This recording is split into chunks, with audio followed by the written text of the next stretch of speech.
नमस्कार दोस्तों। यहूदी दुनिया में लोग इस धर्म को जानते हैं। भारत के लोग जानते हैं। भारत में यहूदियों की जो आबादी है 5,000 के आसपास है। यहूदी मैंने इसलिए कहा क्योंकि यहूदियों का एक ही देश है, इजराइल।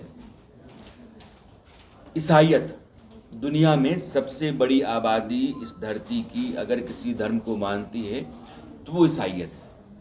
और ईसाई धर्म के मानने वालों की तादाद 230 से 240 करोड़ है।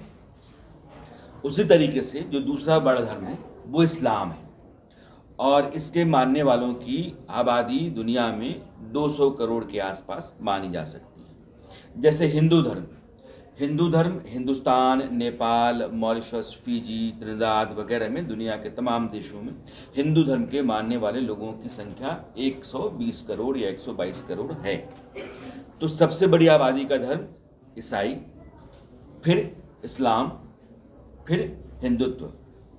दुनिया में सबसे कम आबादी का जो धर्म है उनमें से एक है यहूदी। 80 लाख यहूदी इजराइल में रहते हैं और 50 लाख के आसपास इजराइल के बाहर दुनिया के हिस्से में रहते हैं। तो 1 करोड़ 40 लाख या 1 करोड़ 50 लाख के बीच दुनिया भर में यहूदी रहते हैं और उनका एक देश है इजराइल। इन तीनों धर्मों का, यहूदी, ईसाईयत और इस्लाम, जमीन जो है वो अरब है। या तो यरूशलेम है या फिर मक्का है या फिर मेसोपोटामिया की सभ्यता है, सुमेरिया की सभ्यता है।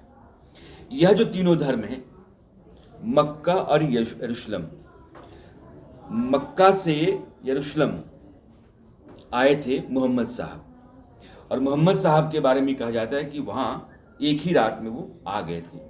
और यहाँ एक दीवार है जिस दीवार से कहा जाता है कि वो जन्नत को गए और जन्नत से वो ज्ञान लेकर के आए, जो कुरान है। इसी जगह यहूदियों का सबसे बड़े पैगंबर मूसा यहीं पैदा हुए। अब जब आप इस्लाम पढ़ेंगे, ईसाईयत पढ़ेंगे, तो मूसा इन दोनों धर्मों में एक बड़े प्रवर्तक के तौर पर, धर्म प्रवर्तक के तौर पर है। यहूदी का धर्म जो है सबसे पुराना है।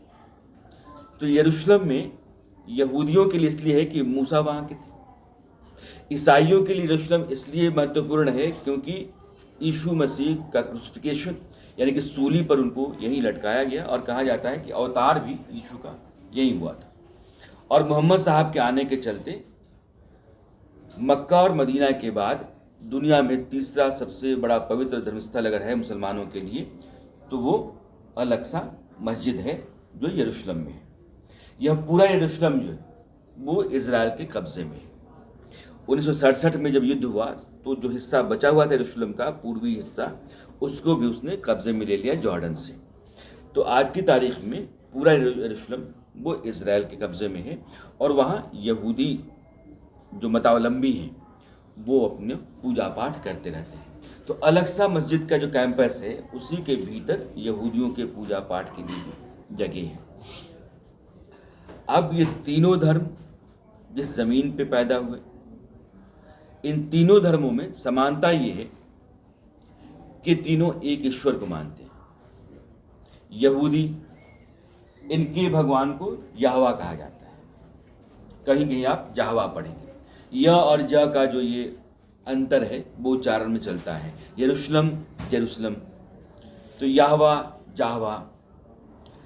जो क्रिश्चियन हैं उनके ईश्वर हैं गॉड, और मुसलमानों के ईश्वर जो हैं वो अल्लाह है।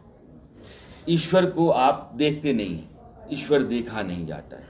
अगर कैथोलिक ईसाइयों को मैं छोड़ दूं, क्योंकि वो ईश्वर के दूत यीशु मसीह को पूजते हैं, लेकिन इन तीनों धर्मों में ईश्वर के बाद ईश्वर के दूत की अवधारणा है, पैगंबर की। तो मोहम्मद साहब जैसे इस्लाम में पैगंबर हैं, वैसे ही मूसा यहोवा देवता हैं और मूसा जो हैं वो पैगंबर हैं यहूदियों के। ईसाइयों के पैगंबर यीशु हैं, वो ईश्वर के पुत्र हैं। तो पैगंबर पैगाम लेकर के आने वाला, ईश्वर का पैगाम जो लेकर के आया वो पैगंबर। तो इन तीनों धर्मों में पैगंबर की उदाहरणा है, इन तीनों धर्मों में ईश्वर है। और इन तीनों धर्मों के जो धर्म ग्रंथ हैं, जैसे यहूदियों का धर्म ग्रंथ क्या है? Old testament. और ओल्ड टेस्टामेंट न्यू टेस्टामेंट को मिला करके बाइबल है, जो ईसाइयों का धर्म ग्रंथ है।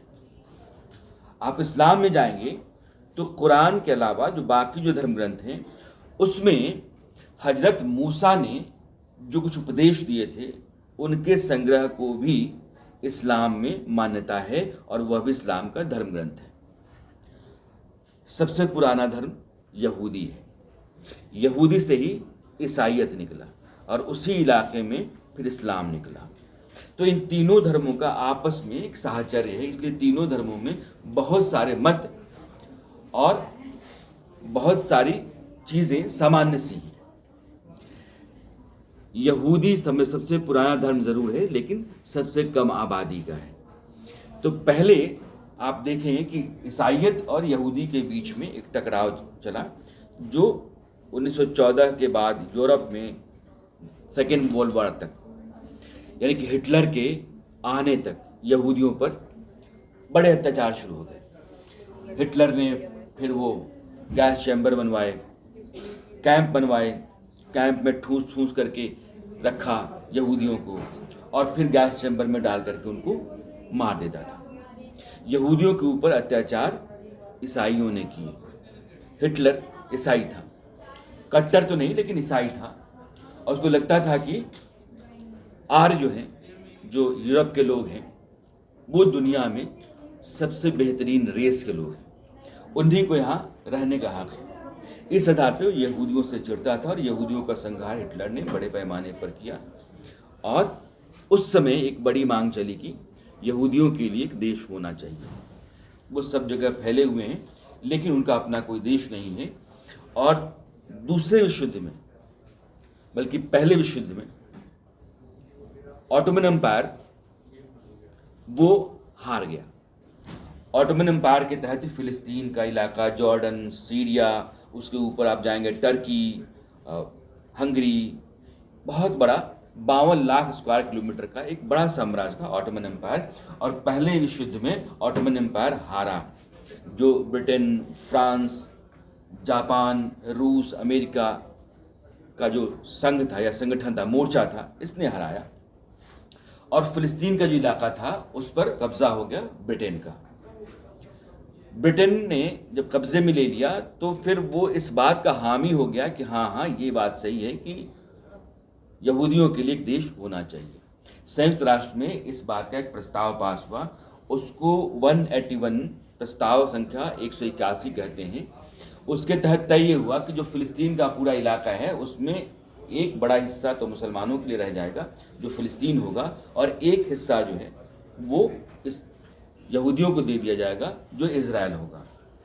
जैसे ही इस देश का निर्माण हुआ और वो पूरा ज़मीन का टुकड़ा बटा, तो अरब के देशों ने इज़राइल के ऊपर हमला कर दिया।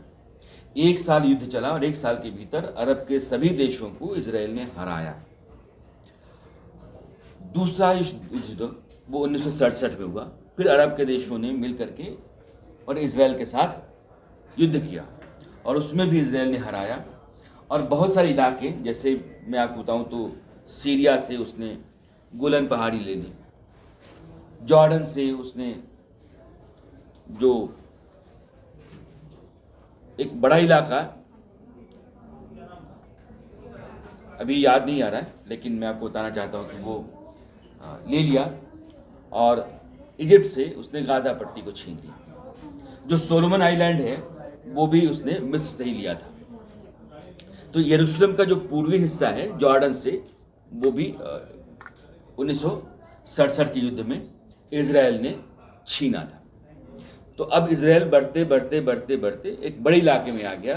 जो बहुत बड़ा इलाका मुसलमानों को दिया गया था इज़राइल ने अपने हमले से और कब्ज़े से उसको छोटा कर दिया और बड़े हिस्से में इज़राइल आ गया है।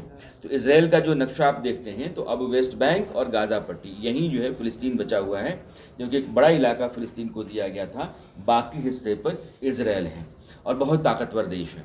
तो यहाँ चूँकि एक संस्कृति के लोग रहे, एक तरह की मान्यताओं परंपराओं के लोग रहे, लेकिन अलग अलग धर्मों के थे, इस्लाम, ईसाइयत, यहूदी, इन तीनों धर्मों के थे।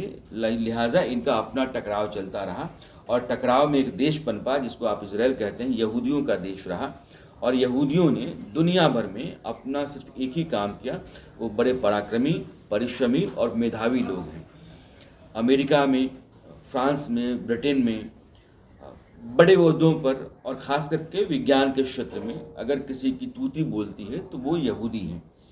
और मोसाद जो इज़राइल की एजेंसी है, जिसको खुफिया एजेंसी आप कहते हैं, वो दुनिया की सबसे ख़तरनाक और सक्षम खुफिया एजेंसी में से एक मानी जाती है। जैसे हमारे यहाँ रॉ है या CIA अमेरिका में है, ये MI6 ब्रिटेन का है, उसी तरीके से मोसाद है और बहुत ख़तरनाक, बहुत सक्षम एजेंसी है।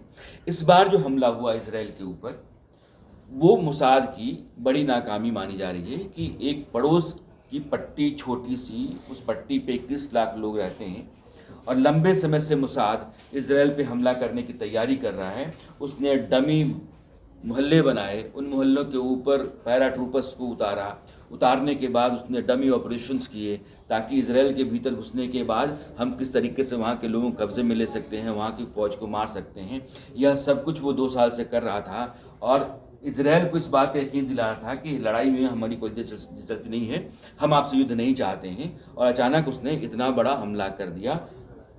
यह मोसाद को नहीं पता चला, इज़राइल के लिए खतरे की बड़ी घंटी है। लेकिन अब युद्ध है और यहूदी जो हैं वो अपने वजूद के लिए, अपने अस्तित्व के लिए और दुनिया में अपनी जगह मजबूत बनाए रखने के लिए लगातार लड़ते हैं। और अब वो एक पलटवार इज़राइल कर रहा है हमास के ख़िलाफ़ गाज़ा पट्टी के ऊपर। दुनिया के तमाम देश उसके साथ खड़े हैं, लेकिन खड़ा होने का कारण जो है वो एक कौम है जिसको आप यहूदी कहते हैं। और उसने अपना इतिहास अलग तरीके से लिखा। 1948 में जो देश बना वो आज विकसित देशों में से है, सक्षम देशों में से है, सबल देशों में से है और अरब के तमाम देशों के ऊपर भारी पड़ता है।